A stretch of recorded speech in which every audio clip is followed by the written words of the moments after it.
మా అందరి అభిరుచులకి ఏకైక ఎంపిక మానేపల్లి జ్యువెలర్స్. తరతరాలుగా తరగని స్వర్ణ బంధాలు మన మానేపల్లి జ్యువెలర్స్.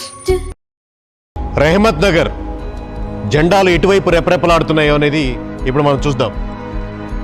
ఇక్కడ బీఆర్ఎస్ గడిచిన ఎలక్షన్స్లో 44.7% ఉంటే ఇప్పుడు ఈ క్షణానికి 45.6%, అంటే ఆల్మోస్ట్ సేమ్గా ఉంది. లాస్ట్ ఎలక్షన్స్కి ఈ ఎలక్షన్స్కి ఈ ఎలక్షన్కి పెద్ద డిఫరెన్స్ లేదు. దాదాపుగా 0.19%, అంటే దాదాపు 1% మాత్రమే డిఫరెన్స్ చూపించబడుతుంది.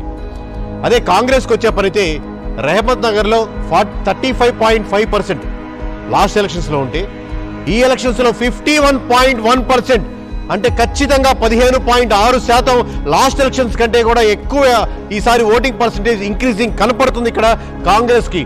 అలాగే బీజేపీకి వచ్చే పని అయితే ఇక్కడ లాస్ట్ ఎలక్షన్స్లో 15.3% ఉంటే ఈ ఎలక్షన్స్లో పూర్తిగా 3.3%, అంటే దాదాపుగా 12% గడిచిన ఎలక్షన్స్ కంటే పడిపోయి కేవలం ఇక్కడ 3.3% వచ్చింది రెహమత్ నగర్లో బీజేపీకి.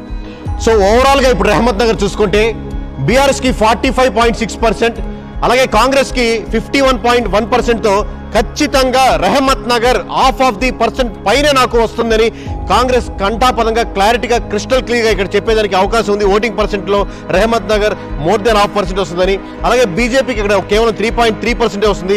అంటే ఓవరాల్గా కాంగ్రెస్కి వచ్చే మార్జిన్ బీఆర్ఎస్ కంటే కూడా more than 5% ఇక్కడ మనకు ఖచ్చితంగా క్రిస్టల్ క్లియర్గా కనబడుతుంది. సో ఇది రెహమత్ నగర్ పొజిషన్.